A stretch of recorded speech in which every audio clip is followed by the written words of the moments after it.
नमस्कार। चलिए आज चलते हैं भारत की सबसे पुरानी और शायद सबसे रहस्यमयी शहरी दुनिया में। एक ऐसी सभ्यता जो अपने वक्त से मीलों आगे थी। हड़प्पा सभ्यता, जिसे सिंधु सरस्वती सभ्यता भी कहते हैं। तो सबसे पहले बात करते हैं इसके साइज की। जरा सोचिए 15 लाख वर्ग किलोमीटर। ये इतना बड़ा इलाका है कि उस दौर की मिस्र और मेसोपोटामिया दोनों सभ्यताओं को मिला भी दें तो भी ये उनसे कहीं ज्यादा बड़ी थी। मतलब कोई छोटा मोटा इलाका नहीं, बल्कि एक पूरा का पूरा साम्राज्य था ये। अच्छा, इस पूरी कहानी को ना हम 3 हिस्सों में देख सकते हैं। पहला, पूर्व हड़प्पा काल। ये वो दौर था जब छोटे छोटे गांव बस रहे थे, मतलब शहरों की नींव रखी जा रही थी। फिर आया इसका सुनहरा दौर, परिपक्व हड़प्पा काल, जब इसके शहर अपनी बुलंदी पर थे, एकदम पीक पर। और फिर आया तीसरा और आखिरी दौर, उत्तर हड़प्पा काल, जब ये शानदार शहर धीरे धीरे गुमनामी में खोने लगे। तो चलिए अब बात करते हैं उस चीज की जो हड़प्पा सभ्यता को सबसे सबसे अलग बनाती है, और वो है उनके कमाल के प्लान्ड सिटीज। मतलब प्राचीन अर्बन इंजीनियरिंग का एक ऐसा नमूना जो आज भी हैरान कर देता है। तो क्या था इन शहरों में ऐसा खास? सबसे पहली चीज, ग्रिड पैटर्न पर बनी सड़कें। मतलब सारी सड़कें एक दूसरे को बिल्कुल 90 डिग्री के एंगल पर काटती थी, जैसे आज के मॉडर्न शहरों। और उनकी ईंटें, अरे वाह, सबकी सब एक ही साइज की, 1:2:4 के रेशियो में बनी हुई। ये आज भी इंजीनियरिंग का एक स्टैंडर्ड है। और तो और ढकी हुई नालियों का एक जबरदस्त सिस्टम था। सोचिए उस जमाने में भी साफ सफाई का कितना ध्यान रखा जाता। ज्यादातर शहर ना 2 हिस्सों में बटे हुए मिलते हैं। एक हिस्सा थोड़ा ऊंचाई पर बना है, पश्चिम की तरफ। इसे गढ़ या सिटाडेल कहते हैं। शायद यहाँ बड़ी बड़ी सरकारी दफ्तर या पब्लिक बिल्डिंग्स रही होंगी। और दूसरा हिस्सा जो ज्यादा बड़ा है वो है निचला शहर। ये पूर्व की तरफ होता था, जहाँ आम लोग अपने घरों में रहते थे। ये बंटवारा ही बताता है कि समाज कितना व्यवस्थित था। और उनकी इंजीनियरिंग का सबसे शानदार नमूना देखना है तो मोहनजोदाड़ो के ग्रेट बांध को देखिए। एक बहुत बड़ा पब्लिक वाटर टैंक, जिसे वाटरप्रूफ बनाने के लिए बिटुमेन यानी नेचुरल टार की परत चढ़ाई गई थी। आज भी वो वैसा का वैसा है। माना जाता है कि इसका इस्तेमाल किसी खास धार्मिक मौके पर होता होगा। एक और शहर है धोलावीरा। ये तो वाटर मैनेजमेंट का मास्टरपीस है। बाकी शहर 2 हिस्सों में थे, पर ये अनोखा शहर 3 हिस्सों में बटा था।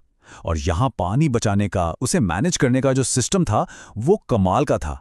तभी तो आज ये एक यूनेस्को वर्ल्ड हेरिटेज साइट है। तो ये शहर सिर्फ अच्छे बने हुए ही नहीं थे, ये उस वक्त की दुनिया के सबसे बड़े ट्रेडिंग हब्स में से एक थे। चलिए अब देखते हैं कि ट्रेड और इनोवेशन ने इस सभ्यता को इतना अमीर और कामयाब कैसे बनाया। तो इनकी इकोनॉमी के 4 बड़े पिलर्स थे। पहला, खेती, जिसमें गेहूं, जौ और हाँ, दुनिया में सबसे पहले कपास उगाने का श्रेय इन्हीं को जाता है। दूसरा था पशुपालन। तीसरा और सबसे जरूरी, ट्रेड। इनका व्यापार सिर्फ आपस में ही नहीं, बल्कि दूर मेसोपोटामिया तक फैला था। और चौथा था क्राफ्ट्स, जैसे मनके बनाना या तांबे कांसे का काम, जिसमें ये माहिर थे। और इनके समुद्री व्यापार का सबसे बड़ा सबूत वो है गुजरात का लोथल। पता है ये क्या था?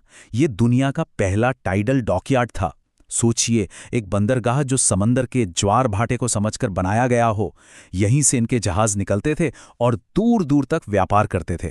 अब जरा हड़प्पा सभ्यता और इसके बाद आने वाली वैदिक सभ्यता का फर्क समझते हैं। ये बहुत जरूरी है। देखिए, हड़प्पा सभ्यता शहरी थी, अर्बन, जबकि वैदिक सभ्यता ग्रामीण थी, रूरल। हड़प्पा की इकोनॉमी ट्रेड पर चलती थी, वैदिक समाज की पशुपालन पर।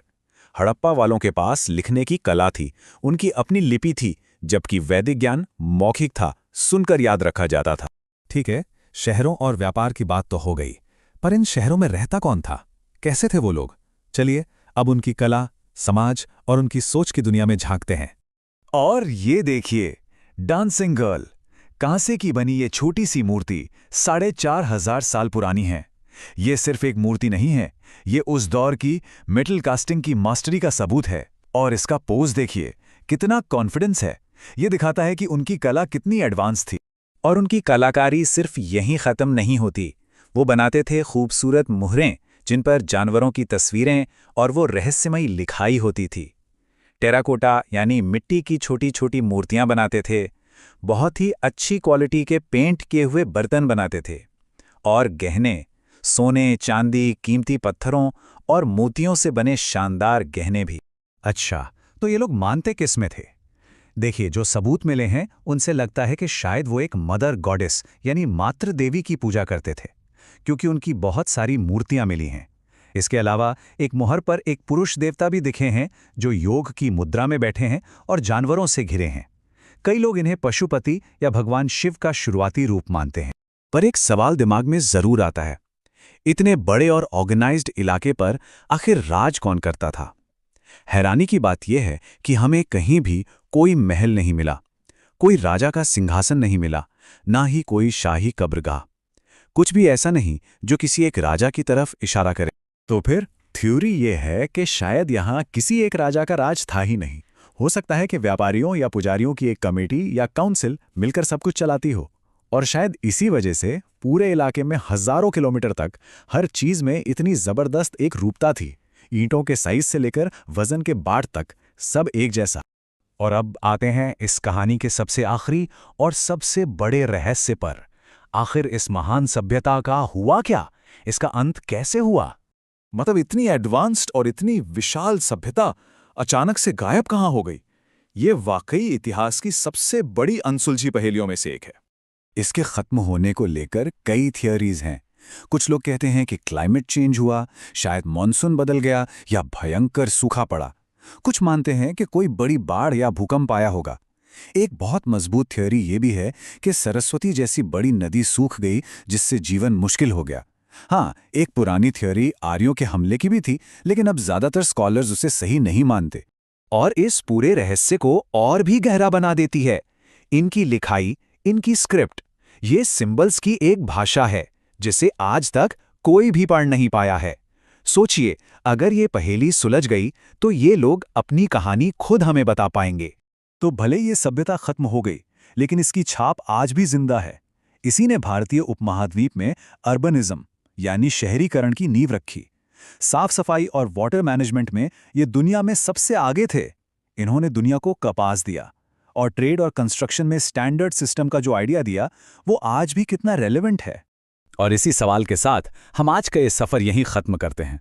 जरा सोचिए, अगर कभी इनकी लिपि पढ़ी जा सकी तो और कितने राज खुलेंगे, इतिहास की कितनी किताबें दोबारा लिखी जाएंगी। हजारों साल से खामोश एक पूरी की पूरी सभ्यता शायद फिर से अपनी कहानी सुनाने लगेगी।